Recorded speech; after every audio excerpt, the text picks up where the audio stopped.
Everyone, हमारी आज की वीडियो का टॉपिक है लिमिटिंग रिएजेंट। तो इस वीडियो में एक्चुअल में हम सिर्फ एक ब्रीफ ओवरव्यू लेने वाले हैं, क्योंकि हम ऑलरेडी डिस्कस कर चुके हैं लिमिटिंग रिएजेंट के बारे में और कुछ एनसीईआरटी क्वेश्चन सॉल्व करने वाले हैं।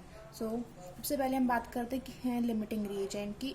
कोई भी एक जनरल रिएक्शन लेते हैं, for example A+2B gives a molecule of formula AB2। तो ये जनरल रिएक्शन है, इसमें क्या पता चल रहा है हमें कि 1 मोल ऑफ A, कुछ भी नहीं दिया हुआ, इसका मतलब यहाँ पे 1 mole of A reacts with 2 moles of B and forms a product with stoichiometric coefficient 1। तो यहाँ पर दिस 1, 2, 1 ये क्या है? ये है इनके स्टोक्योमेट्रिक कोफिशिएंट। अब हम सबसे पहले डिफाइन करते हैं लिमिटिंग रिएजेंट को। Limiting reagent is the reagent which get completely consumed in any chemical reaction। इसको थोड़ा डायग्रामेटिकली समझते हैं।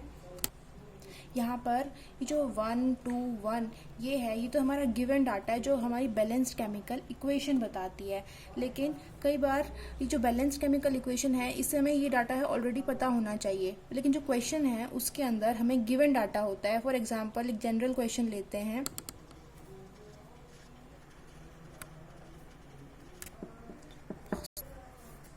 तो अब है ये हमारे पास गिवन डाटा, ये जो 1, 2, 1 ये बैलेंस केमिकल इक्वेशन से डाटा मिला है। These are their stoichiometric coefficient. और यहाँ पर हमें 5 मोल्स दे रखे हैं ए के, और यहाँ पर 8 मोल्स दे रखे हैं बी के, और हमें मिलेगा कितना मोल ऑफ सी। तो ये डिपेंड कर, तो इस गिवन डाटा से हमें पता लगाना है कि यहाँ पे number of moles of product कितने बनेंगे और किस पर डिपेंड करेगा। तो देखिए हमारे पास गिवन डाटा है, तो हम मोलर रेशियो देख सकते हैं कि 1 मोल ऑफ ए से 1 मोल ऑफ प्रोडक्ट मिल रहा है, और 1 मोल ऑफ ए रिएक्ट कर रहा है 2 मोल्स बी के साथ।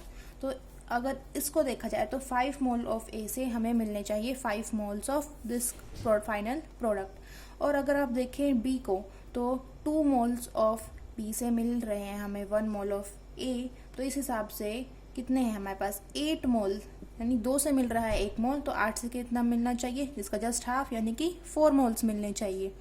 तो डायग्रामेटिकली आप समझ सकते हैं कि इस तरीके के कितने मॉलिक्यूल्स बन रहे हैं। ये बन रहे हैं सिर्फ 4 मोल्स। क्यों? क्योंकि यहाँ पर जो रिएक्शन है ये उसके ऊपर डिपेंड करती है, जो कि लेसर अमाउंट में है।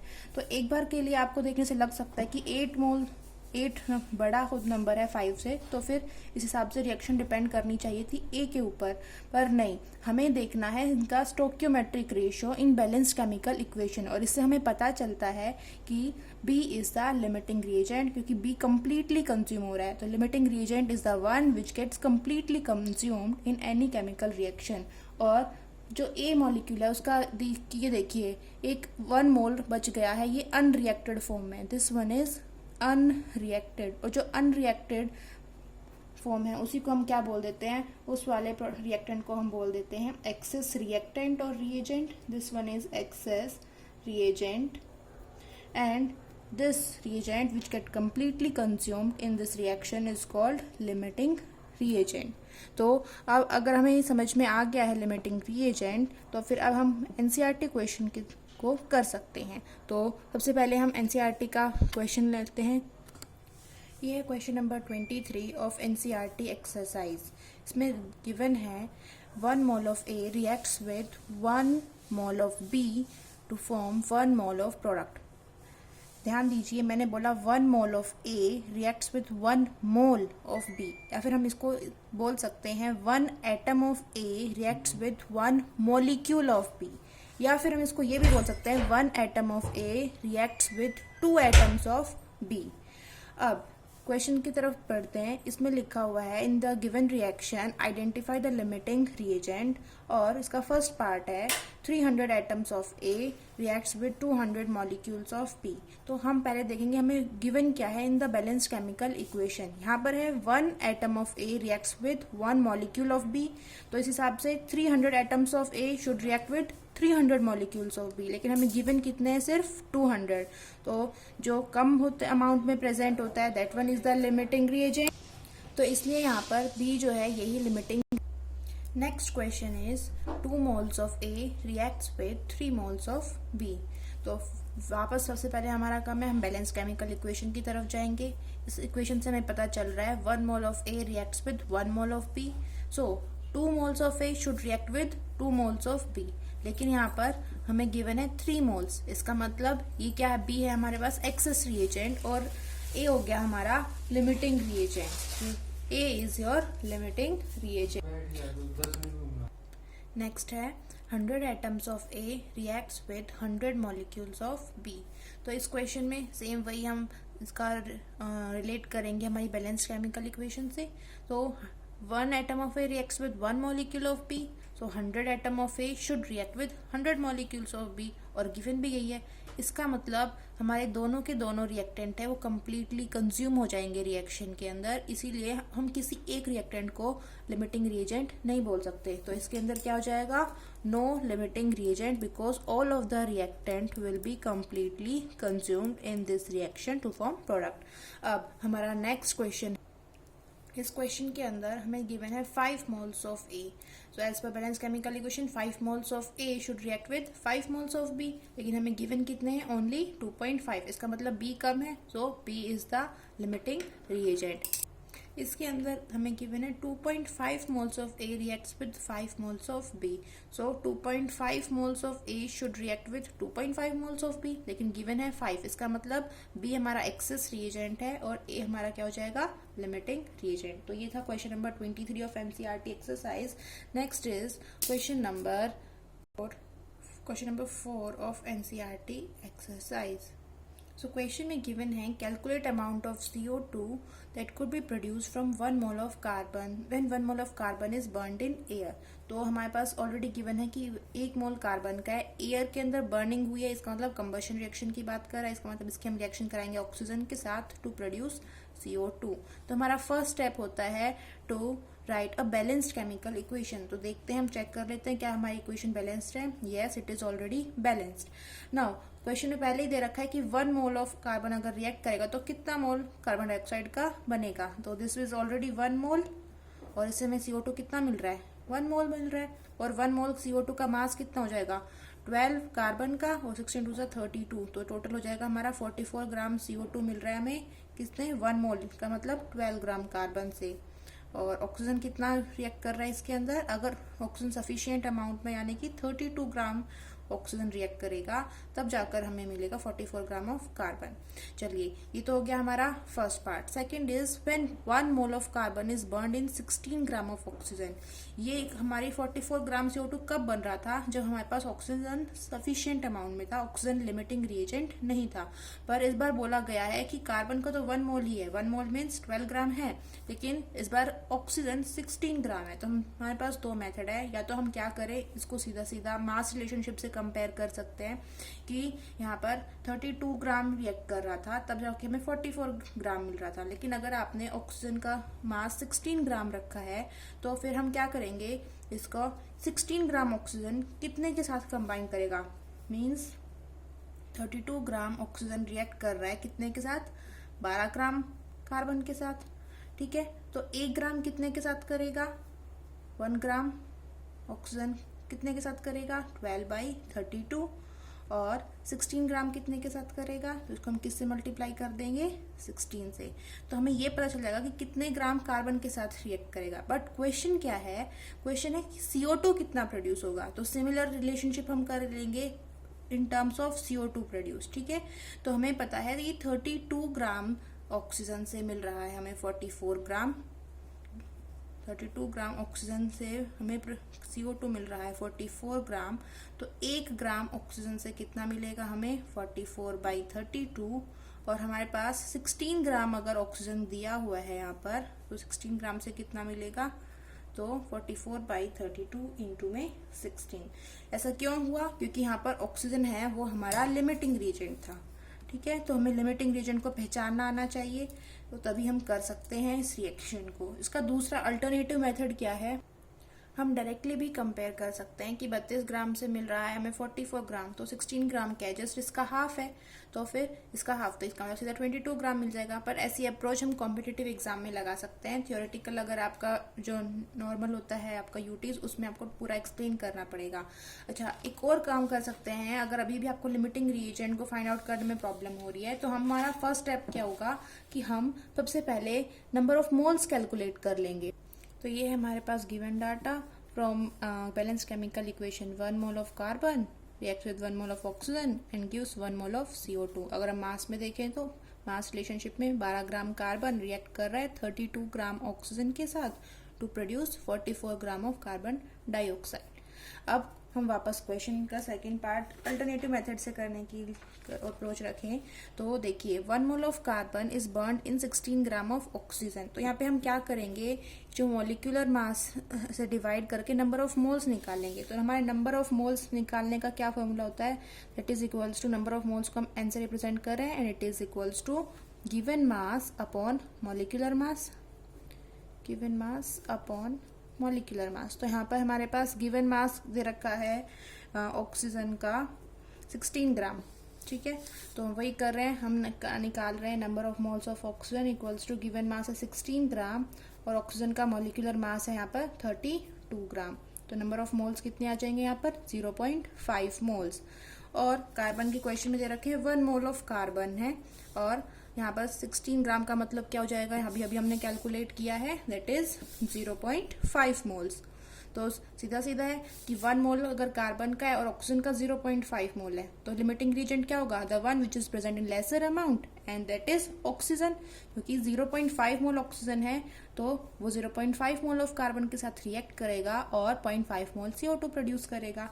तो amount of CO2 produce will also be 0.5 mole, this will be amount of CO2 produced. और 0.5 मोल को अगर आप मास में निकालना कि कितना मास हुआ, सीधा है 1 मोल कार्बन डाइऑक्साइड का मास है 44 ग्राम, 0.5 का मतलब आधा मोल कार्बन डाइऑक्साइड का मास हो जाएगा 22 ग्राम, सिंपल। अच्छा जी, इसका जो नेक्स्ट पार्ट है, What will happen if 2 mole of carbon are burned in 16 gram of oxygen. इस बार क्या कर दिया है, कार्बन का अमाउंट बढ़ाकर 2 मोल कर दिया है, लेकिन ऑक्सीजन अभी भी 16 ग्राम है। तो अब क्या होगा यहाँ पर, बेशक आप यहाँ पर कंसिडर कर लीजिए कि ये हमें मिल गया है इस बार 2 मोल ऑफ कार्बन, लेकिन ऑक्सीजन 16 ग्राम है, तो नंबर ऑफ मोल्स कितने आएंगे, वही 0.5 मोल ही आएंगे। इस बार भी ऑक्सीजन के नंबर ऑफ मोल्स 0.5 ही है, तो इस बार भी लिमिटिंग रिएजेंट ऑक्सीजन ही होगा और कार्बन डाइऑक्साइड फिर से कितनी बनेगी, सिर्फ 0.5 मोल। और 0.5 मोल का मतलब कितने ग्राम हो जाएगा, 22 ग्राम हो जाएगा। जहाँ ये जो मास हम कैलकुलेट कर रहे हैं सेम इसी फॉर्मूला से निकालना है, हमें गिवन मास निकालना है, इसका मतलब CO2 का। तो गिवन मास ऑफ CO2 कितना हो जाएगा, number of moles multiplied by molecular mass. तो given mass is equals to number of moles कितना है 0.5 और मॉलिक्यूलर मास कितना होता है इसका 44। तो आप ऐसे भी निकाल सकते हैं, दैट इज 22 ग्राम। अब हम करते हैं NCERT का नेक्स्ट क्वेश्चन, क्वेश्चन नंबर 24। तो ये है हमारा क्वेश्चन, तो ये हमारी इक्वेशन और क्वेश्चन है आपका, calculate mass of ammonia produced if 2000 gram of nitrogen react with 1000 gram of hydrogen. तो हमारा पहला काम क्या होगा, यहाँ पर हमें निकालना पड़ेगा नंबर ऑफ मोल्स, ओके। और क्या है, सेकंड पार्ट है, will any of 2 reactant remains unreacted. Unreacted इसका मतलब ये हमसे पूछ रहा है एक्सेस रिएजेंट के बारे में, नॉट लिमिटिंग रिएजेंट। और नेक्स्ट पार्ट है, इफ यस अगर यहाँ पर कोई एक्सेस रिएजेंट है, which one and what would be its mass. तो कितना एक्सेस में है, हमें उसका मास कैलकुलेट करना है और यहाँ पर हमें पता लगाना है एक्सेस रिएजेंट के बारे में। तो हमारा फर्स्ट स्टेप होगा to write the balanced chemical equation. तो इक्वेशन ऑलरेडी बैलेंस्ड है, आप देख सकते हैं, चेक भी कर सकते हैं, ओके। नेक्स्ट है, जितना भी हमें गिवन डाटा है, यहाँ पर हमें मास दे रखा है, ग्राम में दे रखा है ना, तो हम उसको कन्वर्ट करेंगे नंबर ऑफ मोल्स में। अच्छा जी, अगर आप बैलेंस्ड केमिकल इक्वेशन को तो यहाँ पे स्टोक्योमेट्रिक रेशियो क्या है, मीन्स 1 मोल नाइट्रोजन का रिएक्ट कर रहा है 3 मोल हाइड्रोजन के साथ और प्रोड्यूस कर रहा है 2 मोल्स ऑफ अमोनिया।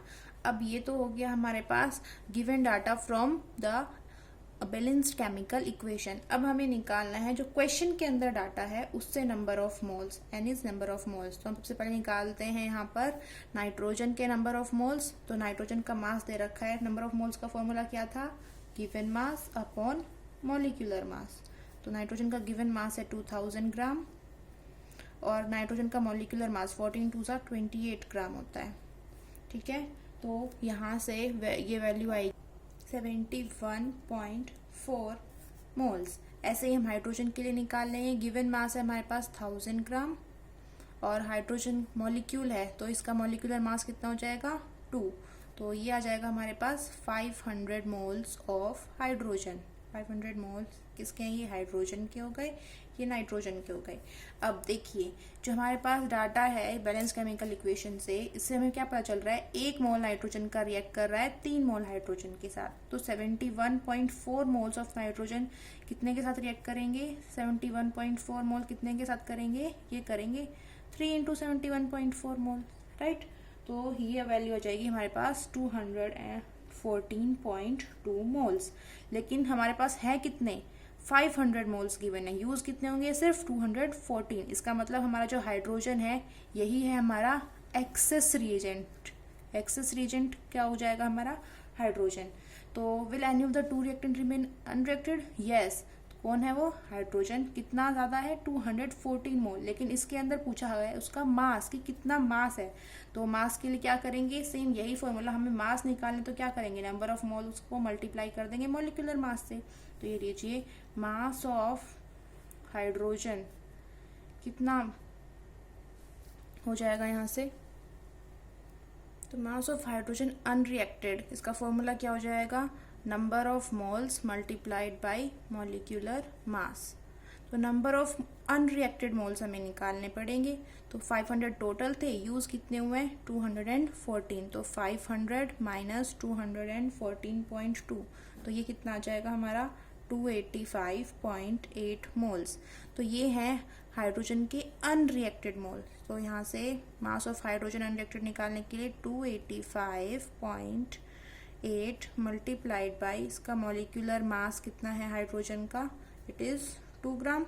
इसको 2 से मल्टीप्लाई कर देंगे और ये आ जाएगा हमारे पास 571.6 ग्राम।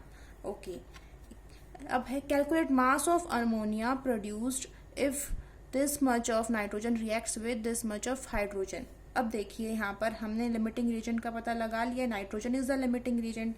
तो अमोनिया का जो अमाउंट प्रोड्यूस होगा वो डिपेंड करेगा लिमिटिंग रीजेंट पे। तो हमें पता है कि 1 मोल ऑफ नाइट्रोजन जो है वो हमें दे रहा है 2 मोल्स ऑफ अमोनिया। और हमारे पास कितने मोल्स हैं यहाँ पर, 71.4 मोल्स।